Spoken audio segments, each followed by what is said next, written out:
I'm going to introduce myself last, and I'd love the speakers to introduce themselves. We are very lucky to have the three speakers that we do today. They're three of the leaders in the space and what they're doing. Interestingly enough, it's very similar. So that's why this is going to be a lot of fun. And I'd love them to introduce themselves one by one, and before we kick it off. So please. Hello, everyone. Glad to be here. My name is Alex. I'm founder of Panelists, the company behind zkSync. zkSync is, as you probably know, a scaling project on a, we're a very, very deeply mission-driven project with the vision of scaling Ethereum to the extent of anyone in the world being able to access crypto without losing the core value proposition of decentralization and trustlessness and the censorship assistance of crypto. Hi everyone, my name is Yang. I'm the co-founder of zkRoll.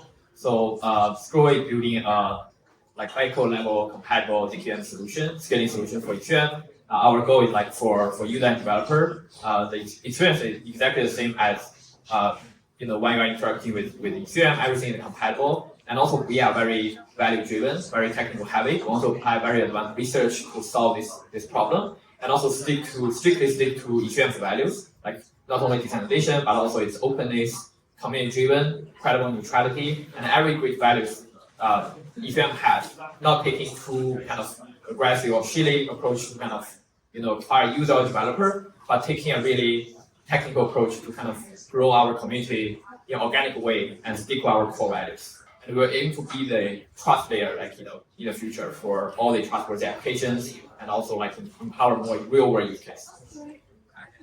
Hello, Daniel Wang. I was the founder of Blueprint, and now is the co-founder of Taiko. So Taiko tries to build a Type 1 zkEVM. We also want to build a chain such that is also decentralized and permissionless. Ideally, the Taiko team doesn't run anything. So we own the code base, we govern the upgradability, etc. We don't want to run things. So that's why we want to make sure our software is fully open and is fully MIT licensed. So the idea is to contribute to the Ethereum scalability solution by being part of this journey. We don't claim we are the best team. We just want to make sure we contribute what we can, and then even if we fail, people can still use our code base and learn from our experience and failures to build better things. Because we feel like 10 years, 20 years later, it will be very unlikely that many of the current scalability solutions will still stay. So that's thank you. Thank you very much. My name is CJ. I run the sales team for Europe and Asia at GSR, one of the market makers in the space, and obviously very connected with a lot of you out here in the audience today. Firstly, thank you for coming. Hopefully it's going to be a good discussion. After that, from each team, they have numerous members in the crowd. Please feel free to network, interact, ask questions, and above all, ask the hard questions. I think we don't do enough of that in crypto. We're very good at patting each other on the back, but I think asking hard questions is very important, especially as we look for the next wave. So the first question I have is really about the vision of zk's. And we're going to start in order, and I'm going to flip it around after that, right? So how do you foresee and envision zk's becoming a core part of the crypto ecosystem? What to you are the key use cases that you can see from this? And is there a world where all of the zk's can work together as one, or at least together alongside each other? Or will it be more of a competitive landscape going forward? With that, Happy to start. The zk technology is the only tech we have today to actually fulfill the promise of crypto to scale to arbitrary degree. There is no other scaling tech whatsoever that can take you to 1 million TPS to billions of users. Why zk enables this is because it's infinitely or limitlessly verifiable. You can run as many blockchains, as many transactions as you want, all in parallel, make the proofs in parallel, combine them all recursively into one single proof, then put it on Ethereum, then maybe generate the proof of the Ethereum block itself. Then the full nodes of Ethereum can run just like very simple, or like if your arithmetic operations, which will guarantee mathematically that all of the world's transactions that they verify are valid. Like there's like it feels like magic to me, even still, like after 5 years of working on this. I am absolutely certain that within like 2 to 5 years from now, everything will be zk, just for this one property, like integrity of computation. On top of that, you get privacy. Again, zk is the only technology we have to enforce privacy, where you don't have to reveal all the inputs, all the data for your computation. You can partially reveal it. Like think of when you receive a payment in your bank account, you want to be sure that the amount on your account increased by a certain number, but you don't really care like about all the other transactions, right? So you want this selective, like not zero knowledge proofs, but like partial knowledge proofs. So that is like, as a technologist, that's absolutely obvious to me. We all will be working from different projects to make this vision the reality. We've been working for 5 years, many other projects were working also for a long time. There are a lot of newcomers in the space. We'll make a lot of experiments and we'll see what works eventually. But I think we will all learn from each other. We'll build on top of each other's ideas. Whether all protocols will interoperate or certain will remain and certain will fade away, I think the market realities, like the market dynamics, will play a major role, and I think we'll see a few bigger ecosystems emerging, and smaller ecosystems maybe becoming less relevant. But you always have this market dynamics of like network effects accruing through exponential law. That's my opinion. Yeah. I think Alex already gave a very, very great intuition for like why ZK is so important for blockchain. And similar to me, like because I have been working on ZK like 3 years before like we start Scroll. So I was like, at least for me, like I'm more surely attracted by the magic behind ZK, the mathematical, the polynomials, and all those kind of interesting building blocks behind ZK, even before blockchain. And then because it really had this kind of fascinating property for public verifiability, because you can compress arbitrary large computation into a very small proof. And because the blockchain is a very redundant system, like every node needs to re-execute the computation, and if you have more decentralized tens of thousand nodes, so which means like the computation needs to be done tens of thousand times. And then what you do in ZK that you compress a huge amount of computation into a very, very small one, and then they only need to repeat for this very, very small proof. So it's very organically, like aligned with this kind of blockchain diagram for publicly verifiable, like anyone can verify.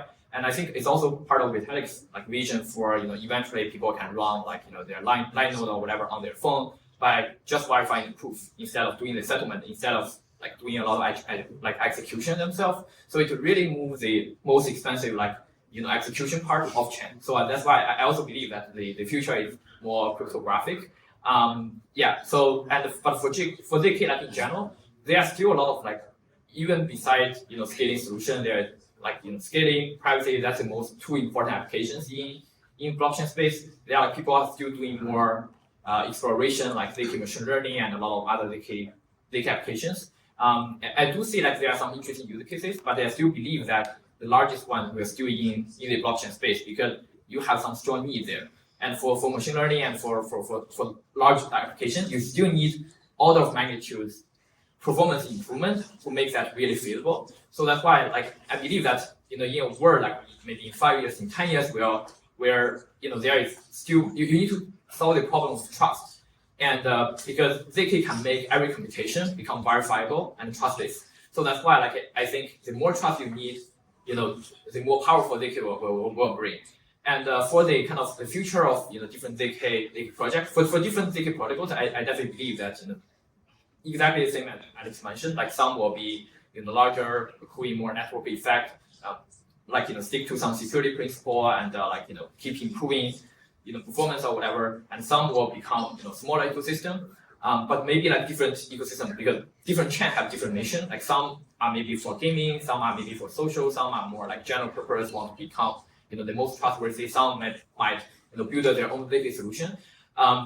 for whatever use case. And I believe that ZK, because you have this kind of nice fast finality, and you might have some possibility to have some kind of more trustless interoperability between those kind of chains applications, and so that's why it's still very early, but that might be like where the word like there will be several large players, several small players, but maybe like there are some applications they have their own missions, and then they can talk with each other, and for other general ZK application, I do feel like there are still a long way to go, because you need to be maybe improve your performance for 10 times maybe after ASIC or whatever, and then like you can prove a really large computation.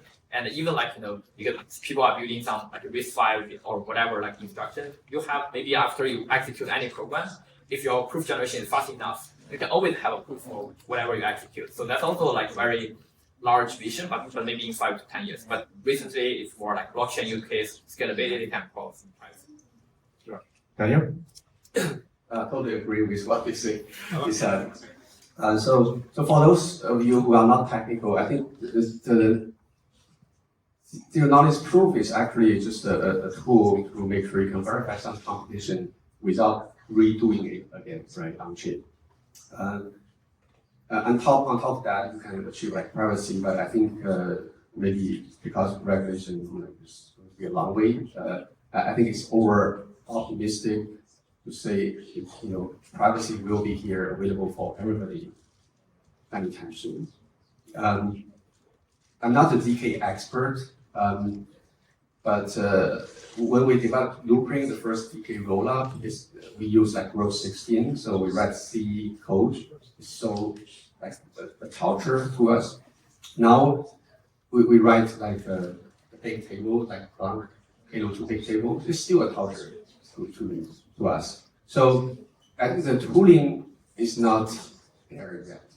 So if ZK is mature, then everybody, after 2 years of software engineering training, you should be able to write, pretty complicated logics using ZK, right? But we are not there. I feel like the other thing is ZK is still too expensive to generate. I mean, ideally, your phone can be used to generate ZK, right? And so, it uses so little energy that everything is privacy enabled in your phone, right? So that will be the future. But I think it will be like 20 years ahead. So with that mindset, I think when we build Taiko, we say, okay, the technical decision about which proof backend to use is only temporary. Even if we say, okay, we are going with zkEVM, we say this is the best solution for now. We cannot say to people, this is the one for the future because we make the decision, right? And we must be right. So we embrace new technologies to say, okay, if there's a better way to generate proofs or even to express your constraints, to encode your protocol logics, then we will probably do some research and gradually switch over, right, to the next best technology because it's more like future proof. So that's our mentality. So I'm totally with these two gentlemen that ZK is the future and it's the coolest thing to work within crypto. When you say to people, hey, we are working on ZK, they feel like, wow, this is the future. I think we just need more people to come into this space to offer better tooling, better documentation, and education materials, so more people can get involved. Right now, it's so hard to find the right people to work on ZK. So really look forward to work with great teams like Screw and Matter Labs to make maybe in the future we can share ZK proving system. We can contribute the same code base and we share with we benefit from a shared multi-ZK proofs. Thank you. I'm going to say it now just so that all of you are aware, to give you guys time to think. At the end of this panel session, we're going to do something different. I'm not going to open it up for questions. Rather, each panelist is going to ask their other two panelists a question, and we're going to see where that takes us. Never been tried, never done before, but I think it'll be pretty fun. Anyway, my next question, I'm going to start with Pierre this time. How should devs be thinking about which ecosystem to integrate with? And more importantly, with your respective foundations, what type of support would each of you be providing for projects within that ecosystem?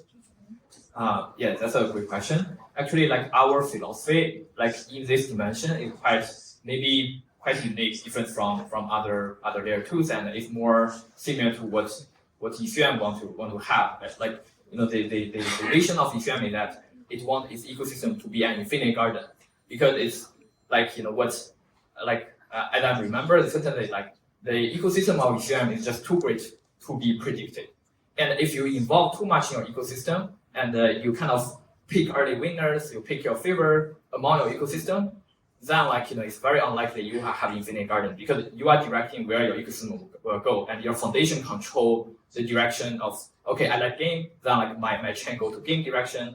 And also similarly, like if you look at why there are so many great team building layer 2 solution on top of Ethereum, like definitely decentralization is one dimension, but also it's because Ethereum foundation is incredibly neutral towards all the layer 2s. It doesn't say like one thing like, oh, maybe Scroll is my favorite, which layer 2 is your favorite. That's why like people want to compete to be the best one. But if your foundation too much involved in your ecosystem, and like for example, like I like this team, I know they are legit, and then I give special support promotion to this application, then like what we are doing is providing some really unfair grounds. Because imagine like if Ethereum one day, like even if there are other units of all those legit application, like we know it's legit because it's running for multiple years, and Ethereum said, okay, Aave is my favorite lending protocol, then I think every other lending protocol will be very, very disappointed by Ethereum doing this, because you are favoring some application. And what we don't want to do is that we don't want to do something like this. A lot of chains are doing crazy incubation, like with whatever this is, I know, like just to get their ecosystem bootstrapped. I understand that there are some reasons for you to do that, because you are not in the position of Ethereum.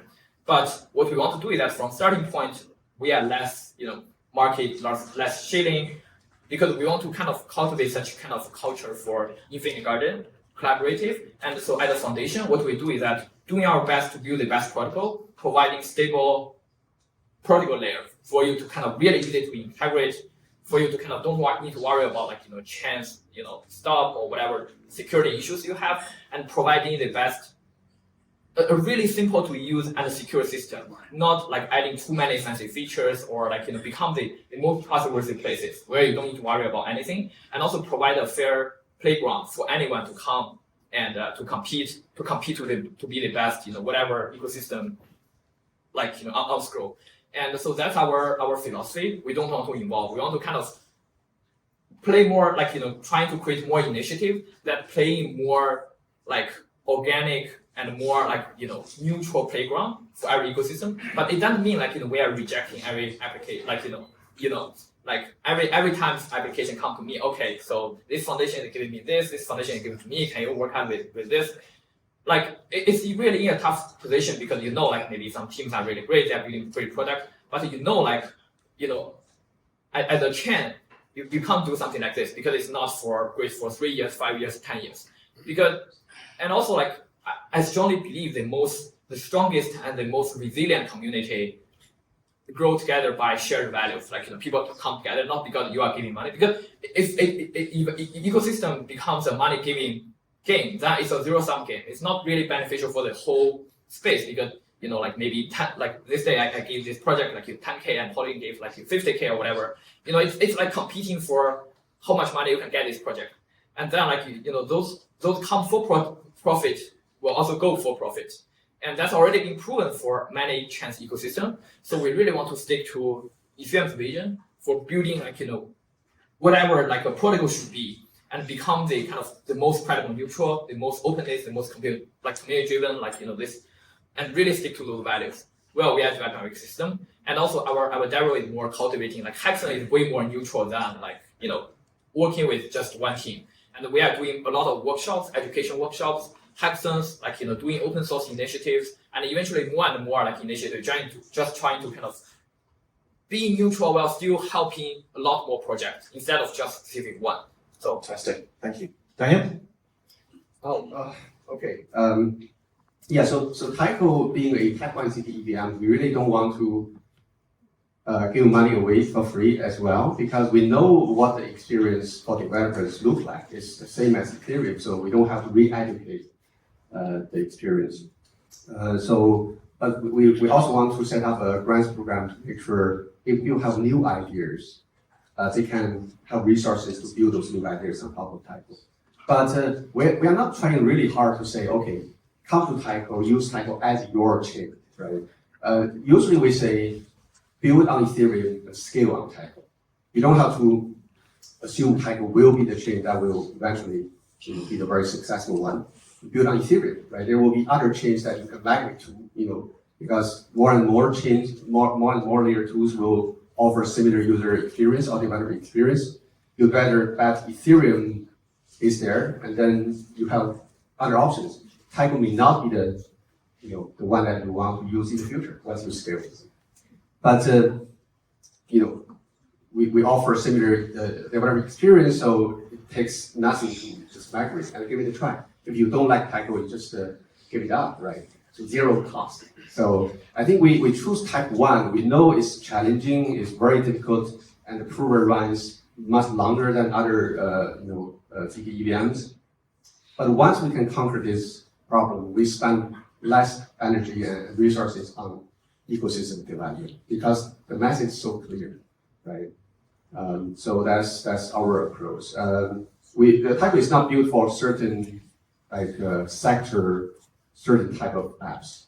We say this is just Ethereum. Use it if you feel like this is going to help you to scale. So.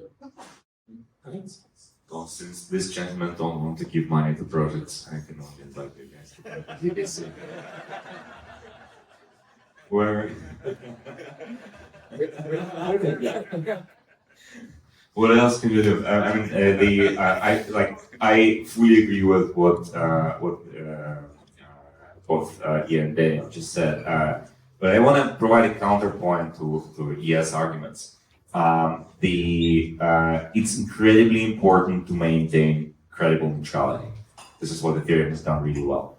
On the other hand, Ethereum actually supported a lot of teams with, by this point, probably hundreds of millions of dollars worth of grants and various other kinds of support.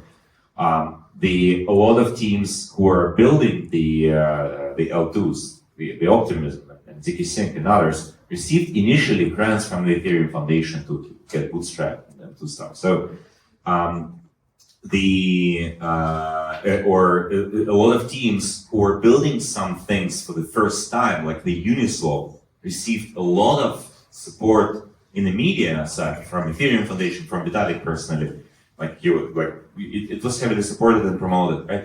So I think the key here is to make these decisions policy-based. Not based on some personal preferences, but based on certain rules that are public, that are very clearly understood, that the playing field is completely even. So this is what we're working right now at zkSync. Like we were till now much more heavily focused on the technology and on the protocol itself. We are in the process of elaborating those rules in a public framework with the exact definition of how we're going to support whom based on what, so that the playing field is even. I can completely promise you, the guys, that we will not make it on any kind of personal relationships, preferences, whatever, because we like this product and don't like that.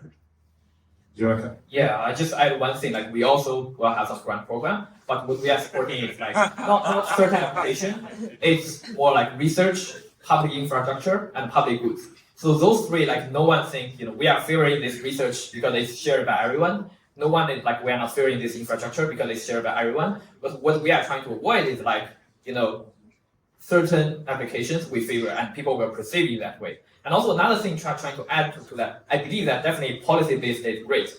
But one thing I want to add is that people who are executing this, who are making that judgment for those policies, have their own kind of preference of which I like, which I don't like. And there are a lot of ways to carry out more community initiative, which is more you can do that in a more neutral way. For example, in doing some kind of Twitter space or whatever, using a topical base, gathering all the kind of account abstraction wallet on Scroll and doing a Twitter space is way more neutral than specific picking up one. And also I understand that that's something which we are also kind of trying to think of, because in the early stage, Ethereum also had this problem for I want to support certain applications. But if you look at now, because as Daniel mentioned, because at least for BICO level zkEVM compatible layer 2s, we don't need to do that application again. There is already an existing large system. We don't need to do those type of endorsement or promotion again, because it's so easy to integrate. And Ethereum also stopped doing that. And Ethereum is more even if you look at the recent, their support list for content abstraction wallet, it's a bunch of, it's a list of wallet which they think are legit. And so it's way more neutral than just, picking up your favorite one and promote this as your biggest, player. And also, I think one thing which it's a bit tricky is that, I think chain officially need to maintain neutral, but people still can have their favorites. I have my favorite wallet, maybe I have my favorite, lending protocol for whatever reason, and then I can have my favorites. But as Vitalik mentioned, he's opinionated, but Ethereum is neutral, so it's not conflict. Fantastic. Anything to say back to that? No? Want to referee it? Okay, we're in a good space. So, Daniel, question for you now then, and before I open to the rest as well. Right now, and I think it's interesting, you mentioned it, building Ethereum, scale and Taiko, for instance. Alex also mentioned it earlier on, where ZK right now is that scaling solution, that point that we've been waiting for on the Ethereum side of things. My question is it too late? And the reason why I say that is, well, a lot of other solutions have come and they've sort of come forward, be it other layer 2s, other build-outs. Is there a way for it to squeeze at the front of the queue for ZK, so to speak? Too late. I think too late in terms of if you look at all the other layer 1s out there. Yes, I know you're Ethereum based, but literally it's a game, right? So everybody's trying to achieve scalability, cost for transactions as well, and the ability to do that. For ZK, is that the one that's going to pull it and bring us to the next level when it comes to Ethereum? Yeah, I think so. I think even the optimistic rollup teams are considering using ZK to provide some fraud proofs. If you look at those rollups, I think a lot of features that is very critical. The key component are still missing, and it feels like ZK is easier than implementing a fraud proof. So I think that's why they are trying to work with ZK team to do that. It's definitely not. I think ZK is still in its very early stage. It's not too late for any. So the only concern I have, I'm not sure whether you guys share the discussion with me, is that Ethereum as a very successful base layer for now may be challenged by other layer 1s that are built with fully ZK friendly designs, options. This is not happening, but maybe that will happen. So if that happens, then it will be a big game changer in the entire blockchain space. So we are all working on layer 2s, but nobody is trying to work on a ZK fully friendly layer 1s, right? If you take a look at Leo or something, it's not really a competitor to Ethereum because the programming model is different. It's not going to compete with Ethereum. So I do have this concern. On one hand, I wish some team can work on that, to offer a really cool thin layer with ZK, and we can just use it. And on the other hand, I really wish Ethereum will stay. So yeah, I think we are in the very early stage, especially in privacy. So right now we are focusing on scaling things with ZK, and we really don't care whether it's ZK or not, right? Maybe people can argue, some technologies are not zero knowledge at all. It still has some knowledge there, but we don't care, So you guys want to comment on the L1? Well, the alpha ones, I don't care about them because they are competing with Ethereum for, the L1s have a special job to do. That is decentralization of the protocol and of the social layer. It's extremely hard to compete with Ethereum for that at this point. So it doesn't matter if they are more scalable or have more features. All of that can be implemented at the L2 layer. So this could be solved for Ethereum by teams like us, but we cannot do the job that only layer 1 can do. I don't see them competing with Ethereum. And for Ethereum, the L2s, whether it's too late for the ZK to arrive, not at all, because the other solutions It's just not feasible. Like optimistic rollups, the major optimistic rollups do not have permissionless fraud proofs. 2 years into existence, into like life being live on mainnet. What does it mean? Means that it's not as easy as it was supposed to be. Like without permissionless fraud proofs, they are not really being secured by Ethereum. They're being secured by some validators, smaller or larger set of validators, but not by Ethereum.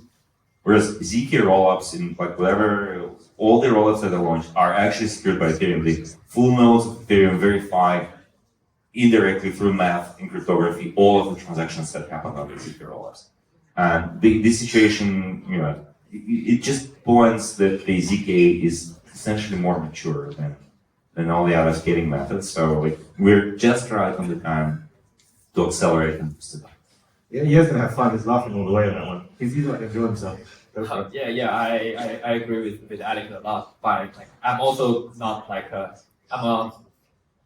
don't care that much about other layer one, because if you look at all the if you think of all the ecosystem in other chains, all the community in other chains, it's mostly application developer building application on top.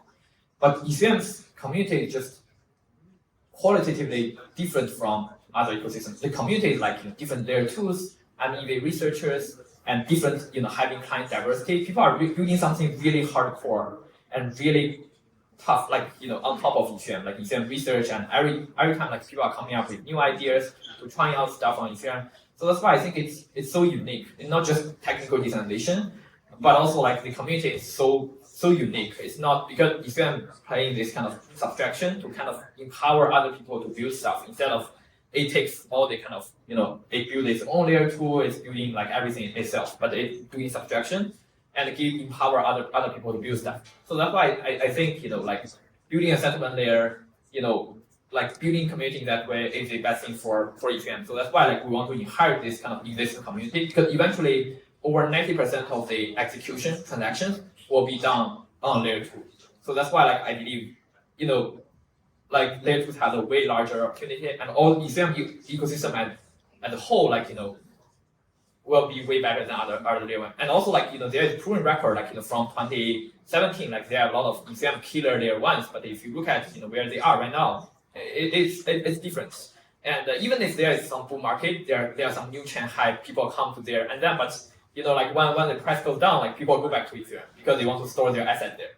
So that's why I think like comparing with other layer one and comparing other layer two solutions, like I agree that like ZK will be the final solution, but I'm not that extreme to kind of OP will definitely like fade or whatever, because they still build some kind of ecosystem within the past like 2 years and playing some strategy for marketing. I think that's why but one thing I've also realized similar to Alex mentioned is that no optimistic rollup system has been battle tested, because they are not permissionless, and you can't because for making a rollup really secure, you need a permissionless challenger set to kind of really construct some kind of attack vector and to see if some bad transaction can really be challenged or some good transactions can be delayed. So that's why in terms of that, everyone is at the same starting point, but they just have some ecosystem due to some kind of their launching strategy or whatever. And I believe that ZK will have way more larger advantage in the future because we just started, and we have some advantage for maybe having some interoperability, having faster finality, and for layer one thing which I realized recently is that people keep talking about, because no one care about finality because everyone withdraws through a bridge. But what's really powerful to ZK is that ZK can do arbitrary messaging within a finality time, and that's what every optimistic rollup can't do, because you need to wait for 7 days for arbitrary messaging, and there is no liquidity provider to provide such kind of entry points for arbitrary messaging. It can only provide liquidity, and so that's why I think in the future there are applications built on ZK, and there can be some really unique applications on top of ZK in that dimension. And also as we grow our ecosystem, because it's so easy to migrate also from there to other ZK-EVM chains, especially if you are compatible enough. So yeah, that's what I like. it will coexist for a long time, and I believe everyone will upgrade to some zk stack. But I do admit, like I'm very honest, like they have some kind of existing ecosystem, but we believe we still have a large opportunity to kind of be the final, like, to get there, because we own this technology, we understand how to build such a stuff. Fantastic. Daniel wants to say on this. Yeah, I back to this layer one competitor topic. I want to share this. Like 3 years ago, when you ask the Chinese business people about their strategy, and one idea they have is if they can buy some technology from other companies, they will buy it instead of like building it, right? Because globalization is the trend, right? Now you ask them again, it's different. We can only learn from history, and history is long enough. 10 years ago, when people ask me what do you believe, I say Bitcoin, right? Because that's the thing that I feel like is going to change the world. Now I got invited into like Bitcoin L2 panels. I don't really want to go there at all because it doesn't make sense, right? So we should not be really arrogant and just ignore L1 development. There are smart people in Ethereum Foundation. There are way more smart people out there that doesn't belong to Ethereum Foundation or the ecosystem at all, right? So if they realize they need to do something, maybe they will better L1s. But again, it doesn't matter because as you know, our technology can, we can use other layer ones as our base layer as well. So it's not a big concern, but I just feel like, we should watch out for potential new developments in both ZK and layer one and ask ourselves, is this technical offering that we have is what people really want? Fantastic. So now we're going to move into the open mic match. I'm going to try it and see if it works. It's open for any one of you. If you want to ask the other two panelists a question, it could be about their protocol, where they are in development, what they're looking to do. Go for it. So let's start, Alex. So you guys are both about to launch, so I'm going to ask when later.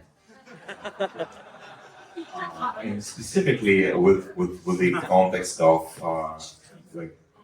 sometimes the best technology does not always win, and we see people embracing things that were ready, that were not as mature, like some optimistic stacks or like side chains before, just because they were available to build stuff on. And these things get sticky. So like once you commit to something, you start building, and then eventually the optimistic stacks can also embrace ZK. Now we see a lot of people adopting the ZK stack from us, and then also started building on it. Like if you keep delaying the launch for a long period of time, how you feel about the this adoption momentum? Good, yeah. And for us, like it's not a secret anymore, but we are launching very, very soon. Like I mean it, like really very, very soon. And launching like our mainnet with fully battle tested, fully audited, complete ZK proof, and we also spent millions of dollars for doing all the auditing work and building an in-house security team to really secure our system. And also we trying to minimize the difference between Ethereum and us, only storage difference, and trying to reuse everything that Ethereum has, like software stack and everything. And also we are replaying all the transactions. If you're on zkSync, Polygon, Binance, Ethereum mainnet, trying to play on our testing stage to make sure it's really battle tested before we launch.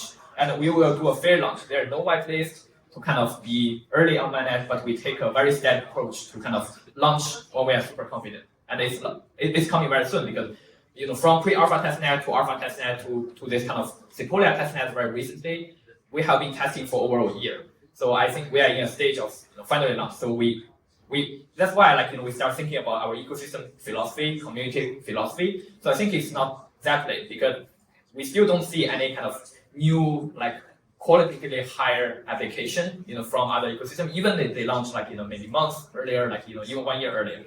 So that's why I still believe there is a huge opportunity. And also as Daniel mentioned, it's a long-term game. It's in 3 years, 5 years, 10 years, we believe our philosophy might play out. We believe those values will kind of play out in the because if you think of from some really rich people or institution, if they are choosing, they have $1 billion, they want to choose some chain to deploy their capital.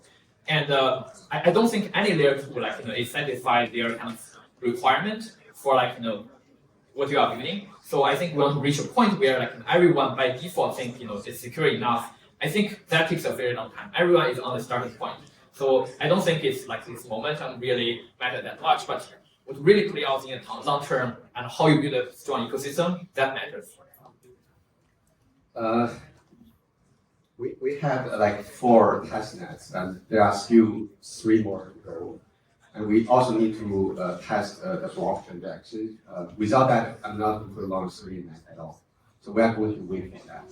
But inspired by optimistic rollups, we are not going to launch only when we feel it's perfect, like 100% audited or 100% test coverage or something. We're not going to, achieve those things. Those goals are for marketing. We need to make sure, even if we assume the circuit has bugs, we have a way, we have some approach that we can guarantee the user access is secure. And then we fix those bugs along the way. We change our wheels along the way, and we have to, make sure the development is not just pre-mainnet launch; it's also after mainnet launch. So this experience of running something and change the wheel and fix problem once it is identified in production is something we need to learn as soon as possible. So I think for zk-Rollup, you can never say we are fully ready. It's just not realistic. Every day there are like new papers, like new libraries. People say, hey, we work on this cool folding. There's this cool like continuous system. If you wait, you will challenge your existing implementation, and you always feel like, hey, we should do even more, and that will take longer. And from why optimistic rollups, they have some impact now because they help developers to achieve their goals. And their goals, developers' goals is to, I really need to prototype this dApp. I want to have people use my dApp. I want to have investors to know that, to respond. Their users don't really care about whether this is 100% secure or 99% secure at all. But as the gatekeeper here, if we, govern the protocol uploads, we need to make sure we have a way to prevent money from being stolen. But we cannot wait too long. Your turn here. Which question are you going to ask to your panelists, sir?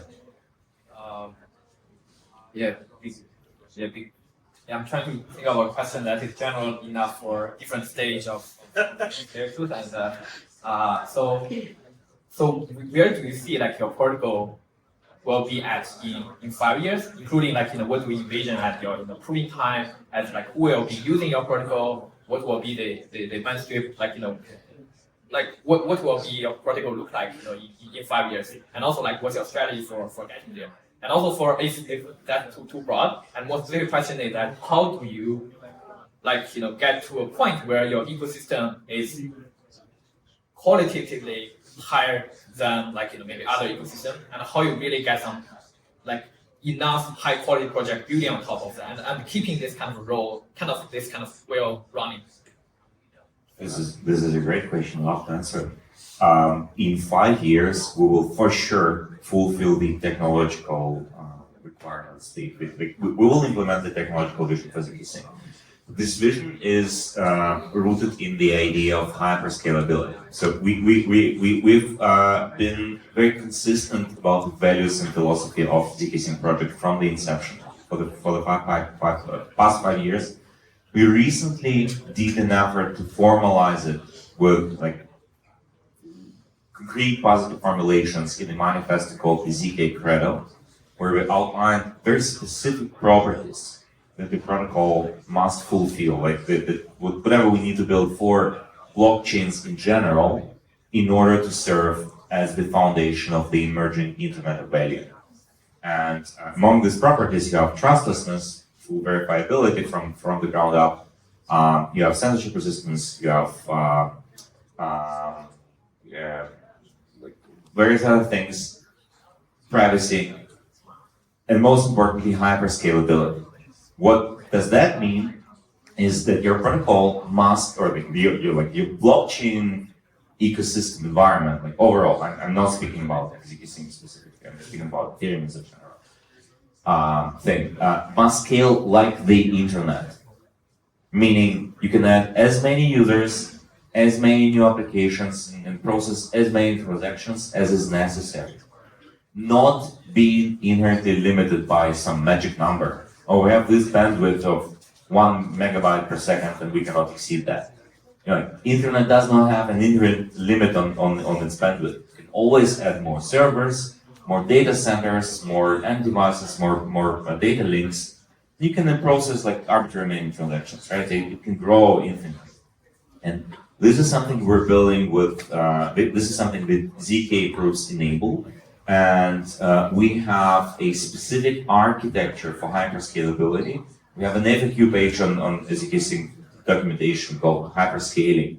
You can look up in detail how it works.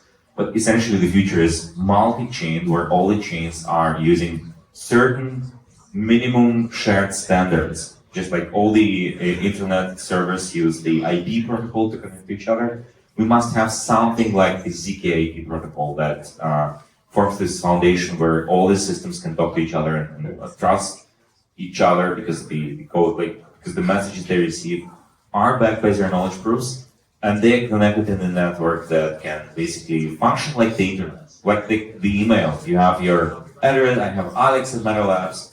You have scroll. Your name at Gmail. We can all send messages from any address to any other address, one click, seamlessly, trustlessly, because you have encryption underneath, which ensures authentication. This is how the zkSync protocol will look like in 5 years. Daniel? So here we have a small team. We have only like 30 plus people, and we do not intend to hire a lot more. So we want to focus on a very small scope of work, but try to make sure what we do is reusable, even by other people. So, as I said, we are going to embrace this multi-proof design. So in 5 years, I think we are not going to use this zkEVM design. We are going to embrace most likely zkVMs. So we are exploring using like risk zeros approach and also working on Potter right now. So that's one direction. The other thing that I want to say is, I hope to see like 1,000 Taiko layer 2, to be honest, because we are not trying to be like, if you become part of Taiko, you must go to this chain, right? The message we have is, if you like Taiko's design, just start another Taiko chain for yourself, and you can configure this chain to have one proof or multiple proofs, or whatever, maybe no proofs, which is basically optimistic rollup. So you can have multiple options, but just using this very same protocol design. The idea is to, if some incident happens, it's better happen in some action, and then we have the action to fix, we fix the same bug elsewhere altogether, not forcing everybody to come to share one state. So that's the idea. I think being open and open source is really important. We have a lot of people adding code to our code base, which is great. So we don't have to hire a lot of people. So I don't think any team is powerful enough, capable enough to build the most bastion. It must take multiple teams who work on top of each other's work over many years, to really achieve this final goal of scaling Ethereum. Fantastic. And now the final question goes to you, sir. Mr. Johnson. I have two different questions for one for you, Alex. So, correct me if I'm wrong. I remember that you have a font abstraction built into the chain, the layer 2. So, what make you make the decision to add actual features instead of like other ecosystem developers to build some like the AA into your chain? What's the reason? This is a great question. I think one of the superpowers that we have as L2s is that we can permissionlessly innovate on top of Ethereum. If we always wait for Ethereum to embrace some idea before we implement it, we're not providing any value in terms of innovation. We're not pushing the boundaries forward, right? So, we were closely working together with the Ethereum Foundation on the AT4337 But Ethereum took a very conservative approach, saying like we don't want to break the consensus of Ethereum, so we cannot really fundamentally make changes in the protocol itself. So we have to build it completely as an extra layer, which limited Ethereum severely. Like the biggest area where fork 337 is not fulfilling the expectations is it's not working with EOA wallets, which are today like 99% of all wallets. So if you're using MetaMask, you cannot use account abstraction on Ethereum with EOP for 337. So if you're on MetaMask, you cannot have gasless transactions. You cannot have you cannot pay fees in any other token but ETH, or you cannot have your transactions being subsidized by protocols and so on. All of that is possible on zkSync, even if you use MetaMask, which most users do. So I think we should be taking the lead in innovating and trying out certain ideas. Maybe none of them will work, which is perfectly fine because those are experiments. Like if it turns out that we introduce some feature and eventually no one uses it, fine. Like at some point it just gets deprecated or it just like fades away because no one cares, right? But some ideas will be taken and eventually will be merged back of the root to Ethereum. Thank you. And for I want to know like your roadmap or how you want to decentralize the sequencer. So specifically for sequencer, we already have some people working on some proof of concept who already have some kind of implementation for how we can design sequencer. But it's in the format of we want to publish a bunch of proposals because there are so many complicated problems especially involving decentralized both sequencer and where there are the economics, like how there are just economic models for like which party how you want to incentivize them. And there is liveness problem, there are kind of just multiple different approaches. And even like before we think about this decentralized sequencer problem, I think everything like for us, like everything comes from first principle. Like ask yourself why you want to really decentralize sequencer if you can achieve some censorship resistant properties through some layer 1 enforced transaction or whatever. So I think if you have that function, then the only reason why you want decentralized sequencer is that you want some real-time censorship resistant because you don't want to delay a long time to layer 2 to execute some transaction.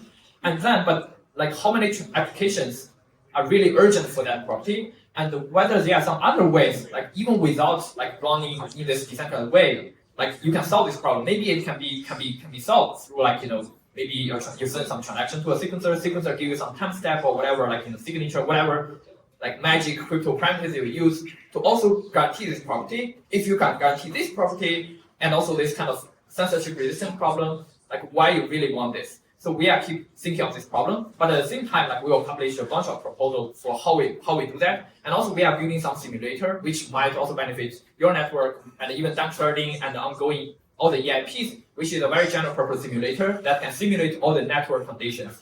And then people can use that to simulate all the upgrades. So I think that's why our thinking behind this sequencer, but I believe it takes a long time for to really move to that step because there are just so many other more fundamental problems you haven't been solved. For example, if you really construct some really bad transactions, there's no way to get proof. So that's the biggest concern for why we take approach for having a complete proof system first, because that's the fundamental the baseline for us. Because if you don't build a complete system, you don't know what components, what feature you added will be break by adding this proof. Because one important realization which I learned from developer actually is that they talk with Arbitrum, they talk with Optimism, things are very similar, but there are still some small differences, features, which Arbitrum make this decision, Optimism makes the other decision. And when you ask why Arbitrum makes this decision, it's because, if you add feature in that direction, adding fraud proof will be way harder. And which means if you didn't consider the complete system ahead of time and you just build all the features you want, and then later when you add this fraud proof, it will be even harder. And similarly for ZK proof, if you didn't build a complete system and it can have some boundary for what you can prove, what you can't at this this gap range and just do whatever you want, then later when you add this proof system, it will add even more difficulty because for example I'm quite honest, I don't think any zkEVM can prove arbitrary transaction, which is 30 million gas, because you will have some capacity for your first circuit. There are some kind of interactions, but it takes a very long time. So that's why we think, like focusing on this, solving this problem, having some basic censorship resistancy is more important than having that feature. But we will make our proposal, everything open source, and we already have some kind of implementation. Just it's still idea and brainstorm stage yet, and we are focusing on something else, like shipping out mainnet and those stuff. Thank you. Well, guys, we've come to the end of it. I want to thank you all for being an amazing audience.